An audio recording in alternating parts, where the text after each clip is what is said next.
Hello मेरे प्यारे छात्रों, आज के इस वीडियो में उत्तक चैप्टर को हम लोग पढ़ेंगे। उत्तक चैप्टर से जितने भी ऑब्जेक्टिव प्रश्न एग्ज़ाम में बनते हैं, चाहे वो कॉम्पिटिटिव एग्ज़ाम हो या पॉलिटेक्निक हो या किसी भी क्लास का एग्ज़ाम हो, तो आपको इस वीडियो को देख लेने के बाद एक भी क्वेश्चन नहीं छूटेगा। तो चलिए इस वीडियो को शुरू करते हैं।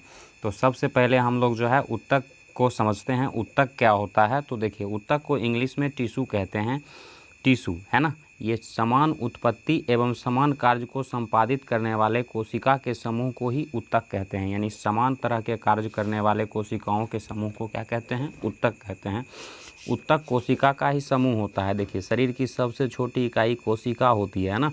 बहुत सारे कोशिकाओं के समूह से उत्तक बनता है। उत्तकों के समूह से जो है अंग बनता है। अंगों के समूह से अंग तंत्र, उसके बाद शरीर बनता है ना। अब सबसे पहले हम लोग उत्तक के बारे में समझते हैं। उत्तक कितने होते हैं? तो देखिए, सबसे पहले उत्तक तो पेड़ पौधे में होते हैं और जंतु में भी होते हैं। तो जो उत्तक पेड़ पौधे में होते हैं उस उत्तक को पादप उत्तक कहते हैं, और जो उत्तक जंतुओं में होते हैं उस उत्तक को जंतु उत्तक कहते हैं। अब देखिए, पादप उत्तक में जो है, पादप उत्तक कितने प्रकार के होते हैं? तो पादप उत्तक दो प्रकार के होते हैं, एक विभाज्योत्तक और एक अस्थायी उत्तक। अब विभाज्योत्तक जो हैं ये तीन प्रकार के होते हैं, एक शीर्षस्थ, एक पार्श्वस्थ, एक अंतर्वेशी।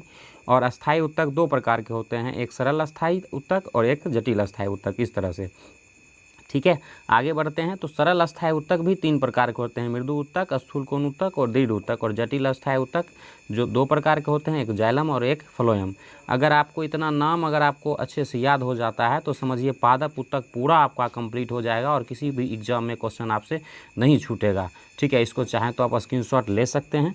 ठीक है, और फिर मैं जंतु उत्तक को भी बताऊंगा। तो इतने नाम आप जो लोग जो है याद कर लेंगे। पादप उत्तक दो प्रकार के, विभाज्योत्तक अस्थायी, ठीक है, विभाज्योत्तक तीन प्रकार के, फिर अस्थायी उत्तक दो प्रकार के, ठीक है, फिर सरल अस्थायी उत्तक भी तीन प्रकार के और ये दो प्रकार के, है ना। बहुत सिंपल सा है। ठीक है, अब हम लोग जो है इनके प्रकार को पढ़ेंगे। ठीक है, तो देखिए, सबसे पहले समझते हैं उत्तक, यानी उत्तक को इंग्लिश में टिश्यू कहते हैं। टिश्यू शब्द का सर्वप्रथम प्रयोग किसने किया था? तो विजंट ने किया था। किसने किया था? विजंट ने।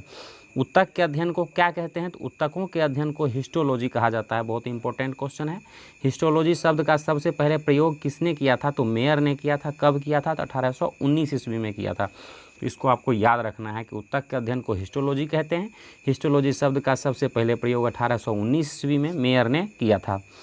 पादप एवं जंतु दोनों में ही उत्तक पाया जाता है। जो उत्तक पादप यानी पेड़ पौधे में पाया जाता है उसे पादप उत्तक कहते हैं। ठीक है, तो पादप उत्तक दो प्रकार के होते हैं, एक विभाज्योत्तक और एक सरल अस्थायी उत्तक। तो विभाज्योत्तक किसे कहते हैं? तो विभाज्योत्तक, देखिए नाम ही है विभाज्योत्तक, यानी विभाजन होने वाले उत्तक को क्या कहते हैं? विभाज्योत्तक। तो यह पौधे के वर्धी भाग में होता है। ठीक है, जैसे वर्धी भाग का मतलब होता है पौधा के वृद्धि करने वाला भाग, जैसे जड़ पौधा का वृद्धि करता है, तना भी वृद्धि करता है। ठीक है, तो उसके शीर्ष में पाया जाता है। इसमें विभाजन की क्षमता बहुत ज़्यादा होती है, इसीलिए इसका नाम है विभाज्य उत्तक। ठीक है, स्थिति के आधार पर विभाज्योत्तक को तीन भाग में बांटा गया है, एक तो शीर्षस्थ, दूसरा पार्श्वस्थ और तीसरा अंतर्वेशी। वहाँ पे भी बताए थे आपको डायग्राम में। शीर्षस्थ का मतलब होता है शीर्ष पर। ठीक है, कोई पौधा है तो उस तरह से हम उसमें पत्ती को देख लेते हैं, तो इसका शीर्ष हो गया ये ऊपर वाला भाग हो गया शीर्ष, है ना। तो यहाँ शीर्ष वाले भाग में पाया जाता है कौन सा उत्तक? शीर्षोस्थ। ठीक है, और शीर्ष सिर्फ पौधा का ये भी शीर्ष हुआ, और यहाँ जहाँ पे जड़ जो बढ़ता है तो इसका ये भी क्या हुआ? हो गया पौधे का शीर्ष हो गया। तो जड़ का भी शीर्ष और जो है पौधा के तना का भी शीर्ष, तो उस शीर्ष वाले भागों में पाया जाता है शीर्षस्थ विभाज्योत्तक। ठीक है, उसका काम होता है पौधे की लंबाई में वृद्धि करना, पौधे की लंबाई में वृद्धि करना, उसके जड़ की लंबाई में भी वृद्धि करना। ठीक है, अब दूसरा है पार्श्वस्थ विभाज्योत्तक। तो यह पौधे के जड़ तथा तने के पार्श्व भाग में पाया जाता है, यानी पौधे के जड़ में और तने के पार्श्व वाले भाग में पाया जाता है। और इसका काम होता है पौधे की चौड़ाई में वृद्धि करना, यानी पौधे की चौड़ाई यानी मोटाई को बढ़ाता है पार्श्वस्थ, और शीर्षस्थ बढ़ाता है उसकी लंबाई को। ठीक है, अब चलते हैं तीसरे पॉइंट पर। तीसरा पॉइंट है अंतर्वेशी विभाज्योत्तक। तो यह वास्तव में शीर्षस्थ विभाज्योत्तक का ही अवशेष होता है। यह पौधे की लंबाई को बढ़ाता है। ठीक है, तो इस तरह से आपने देखा कि विभाज्योत्तक तीन प्रकार के होते थे, शीर्षस्थ, पार्श्वस्थ, अंतर्वेशी। शीर्षस्थ पौधे की लंबाई बढ़ाता है, ये मोटाई बढ़ाता है, और अंतर्वेशी जो है यह भी जो है लंबाई बढ़ाने में ही सहायक होता है। ठीक है, अब हम लोग जो है पढ़ेंगे अस्थायी उत्तक को। तो आप लोग जो है माइंड में सेट कर लीजिए कि उत्तक जो हैं दो प्रकार के होते थे, एक पादप उत्तक दो प्रकार के होते थे, विभाजोत्तक और एक अस्थायी उत्तक। तो विभाजोत्तक पढ़ लिए, अब हम लोग पढ़ेंगे अस्थायी उत्तक को। किसको पढ़ेंगे? अस्थायी उत्तक को। अब देखिए नाम ही है अस्थायी उत्तक, इंग्लिश में कहते हैं परमानेंट टिश्यू, यानी कि ऐसा उत्तक जो अस्थायी रहता है उसे क्या कहेंगे? अस्थायी उत्तक। तो देखिए अस्थायी उत्तक की कोशिकाएं विभाजित नहीं होती है। पहला पॉइंट आपको याद रखना है कि अस्थायी उत्तक जो होती है उसकी कोशिकाएं विभाजित नहीं होती है, यह विभाजोत्तक से ही बनी होती है। ठीक है, अस्थायी उत्तक दो प्रकार की, एक तो सरल अस्थायी उत्तक, दूसरा जटिल अस्थायी उत्तक। अब हम लोग सरल अस्थायी उत्तक को देखेंगे। तो सरल अस्थायी उत्तक क्या होता है? तो समान आकृति की बनी होती है, जिसकी आकृति समान हो। ठीक है, समान आकृति की कोशिकाओं से बने उत्तक को ही सरल अस्थायी उत्तक कहते हैं। सरल अस्थायी उत्तक तीन प्रकार के होते हैं। ठीक है, एक मृदु उत्तक, एक स्थूलकोण उत्तक और एक दृढ़ उत्तक। ठीक है, तो इसको भी आप लोग याद रखेंगे।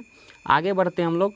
जटिल अस्थायी उत्तक क्या होता है? तो विभिन्न प्रकार की कोशिका से बने हुए उत्तक को जटिल अस्थायी उत्तक कहते हैं। यानी कि सीधा सीधी आपको याद रखना है, सरल का मतलब हो गया जो समान, नाम है सरल, तो समान आकृति की बनी हुई कोशिकाओं के समूह से जो उत्तक होता है उसे सरल अस्थायी उत्तक। लेकिन जो भिन्न भिन्न प्रकार की कोशिकाओं से बना होता है, विभिन्न प्रकार के अलग अलग प्रकार की कोशिका से बना उत्तक होता है, उसे जटिल। ठीक है, तो इस दोनों में अंतर याद रखेंगे। जटिल अस्थायी उत्तक दो तरह का होता है, जाइलम और फ्लोएम, और सबसे ज़्यादा प्रश्न आपको यहीं से पूछा जाएगा, तो आपको इस पॉइंट को अच्छे से याद करना है। तो जाइलम किसे कहते हैं? तो यह जल एवं खनिज लवण को जड़ से पत्तियों तक पहुँचाता है। जाइलम का कार्य क्या है? जल एवं खनिज लवण को जड़ से पत्तियों तक पहुंचाना। और फ्लोएम का काम क्या है? तो यह पत्तियों में जो तैयार भोज्य पदार्थ होता है उसको संपूर्ण भाग में पहुंचाता है। तो आपको इसमें से याद कैसे रखना है? देखिए बड़ा से बड़ा एग्जाम में ये छोटा सा प्रश्न पूछ देता है कि जाइलम का कार्य क्या है। यह कह देगा कि जल का परिवहन कौन करता है? तो जाइलम। आपको मैं याद करना सिखाता हूँ, जौ से जाइलम और जौ से जल। ठीक है, तो जल का परिवहन कौन करता है? तो जाइलम। फॉस फ्लोएम, फॉस से फूड। ठीक है, तो याद रखेंगे फूड मतलब होता है खाद्य पदार्थ या भोजन, तो उसको पहुंचाने का पौधे में काम करता है कौन? तो फ्लोएम। ठीक है, इसको याद रखना है। जाइलम तथा फ्लोएम को संवहन उत्तक भी कहा जाता है। संवहन का मतलब होता है एक जगह से दूसरी जगह पदार्थों को वहन करने वाला, यानी पदार्थों को ले जाने वाला। ठीक है, तो इसीलिए जाइलम और फ्लोएम दोनों एक पदार्थों का जो है परिवहन करते हैं, इसीलिए इसको संवहन उत्तक भी कहा जाता है। नेक्स्ट पॉइंट है कैम्बियम उत्तक द्वितीयक वृद्धि के लिए उत्तरदायी होता है। तो क्वेश्चन अगर आपसे पूछा जाए द्वितीयक पौधे के द्वितीयक वृद्धि के लिए कौन सा उत्तक जो है उत्तरदायी है? तो कैम्बियम उत्तक। ठीक है, नेक्स्ट क्वेश्चन है आपका, जलीय पौधों में वायु उत्तक के उपस्थिति के कारण जल में तैरता है। यानी जलीय पौधे जल में तैरता है किसके कारण? तो वायु उत्तक के उपस्थिति के कारण। ठीक है, क्वार्क कोशिकाओं में सुबेरिन नामक कार्बनिक पदार्थ जमा रहता है, तो इसको भी याद रखना है। क्वार्क कोशिका में कौन सा पदार्थ जमा रहता है? कौन सा कार्बनिक पदार्थ? तो सुबेरिन। तो इस तरह से आपका ये पादप उत्तक खत्म हो चुका है। और पादप उत्तक आप अगर नहीं समझे हैं तो एक बार डायग्राम देखिए और फिर से सभी पॉइंट को नॉर्मली लिखिए अपने कॉपी में। ठीक है, देखिए एक बार लिख लीजिए ना, मैं गारंटी लिखता हूँ, अगर आप एक बार लिख लोगे ना, ये नॉर्मल सा मैंने ऐसा लैंग्वेज लिखा है कि आप फिर कभी ज़िंदगी में नहीं भूलोगे। ठीक है, ठीक है, तो एक बार लिखिए ज़रूर। ठीक है, एक बार लिखना बहुत ज़्यादा ज़रूरी है। अब देखिए जंतु उत्तक, तो जंतुओं में पाए जाने वाले उत्तक को क्या कहते हैं? तो जंतु उत्तक कहते हैं। जंतु के शरीर में 4 प्रकार के उत्तक पाए जाते हैं।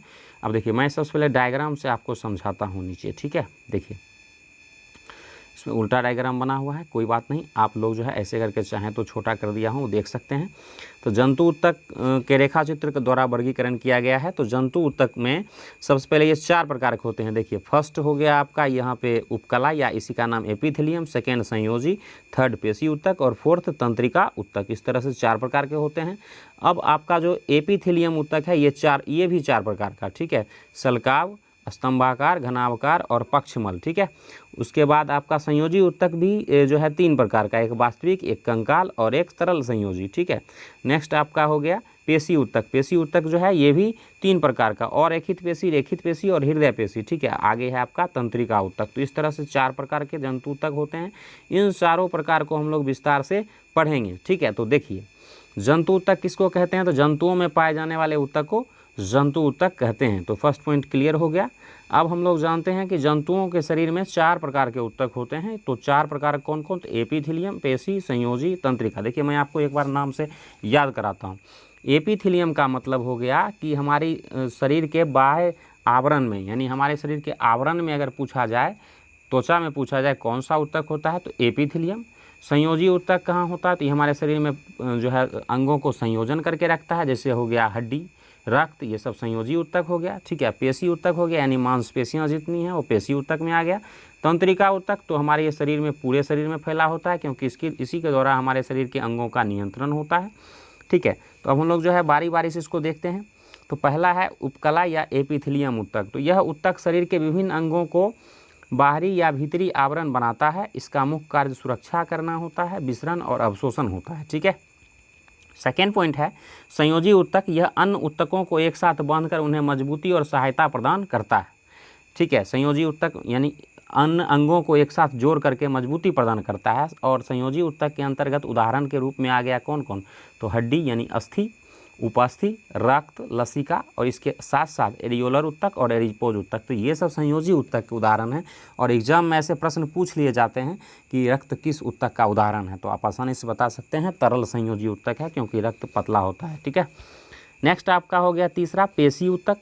तो ये पेशीय कोशिका से बनते हैं। इसका काम गति करने वाले, यानी ये ऊतक जो होते हैं ये गति करने वाले होते हैं। आप देखिएगा गर्दन को घुमा लेते हैं इधर से उधर। ठीक है, हाथ इस तरह का रचना से बना होता है, हाथ को भी घुमा लेते हैं। तो ये सब पेशी ऊतक के कारण ही आप अंगों को घुमा पाते हैं। ठीक है, तो आप लोग कमेंट में बताइए कि हमारे शरीर में मांसपेशियों की संख्या कितनी होती है। ठीक है, तो आप लोग कमेंट में बताएंगे इस बात को। आगे बढ़ते हैं। कार्यकी के आधार पर पेशी ऊतक 3 प्रकार के होते हैं, एक अरेखित पेशी, एक रेखित पेशी और एक हृदय पेशी। अब ये तीनों चीज़ क्या होता है देखिए।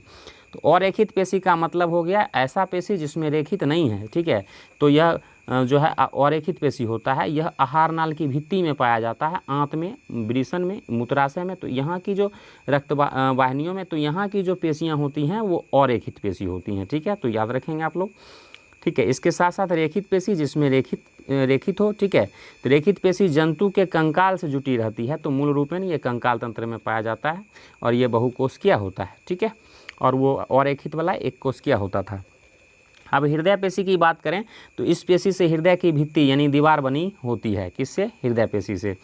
ठीक है, अब देखिए तंत्रिका ऊतक। तंत्रिका ऊतक की कोशिकाओं को तंत्रिका कोशिका या न्यूरॉन कहते हैं।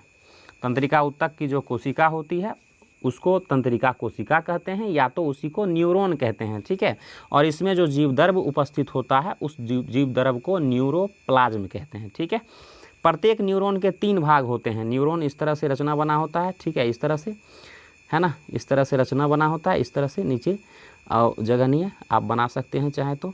और यहाँ पे बीच में ये साइटन हो गया, तो ये न्यूरॉन होता है। और न्यूरॉन के 3 भाग होते हैं, साइटन, एक्सोन और डेंड्राइन। ठीक है, आगे बढ़ते हैं हम लोग। तंत्रिका ऊतक शरीर में होने वाली सभी ऐच्छिक एवं अनैच्छिक क्रियाओं को भी नियंत्रित करता है। जंतुओं के शरीर में मस्तिष्क होती है, मेरुरज्जु होती हैं और तंत्रिकाएं, ये तंत्रिका ऊतक की ही बनी होती हैं। ठीक है, साइटोन के समूह गुच्छिका एवं एक्सोन के समूह तंत्र का निर्माण करते हैं। ऊँट का जो कुबर होता है उस कुबर में कौन सा ऊतक, कुबर जो है किस ऊतक का बना होता है, तो वसामय संयोजी ऊतक का बना होता है, वसामय ऊतक का। ठीक है, वसामय ऊतक के जमने के कारण शरीर का मोटापा बढ़ता है। आपके शरीर में भी अगर वसामय ऊतक बढ़ जाएगा ना तो वहाँ पे आपका पेट लटक जाएगा, इस तरह से मोटापा बढ़ता है।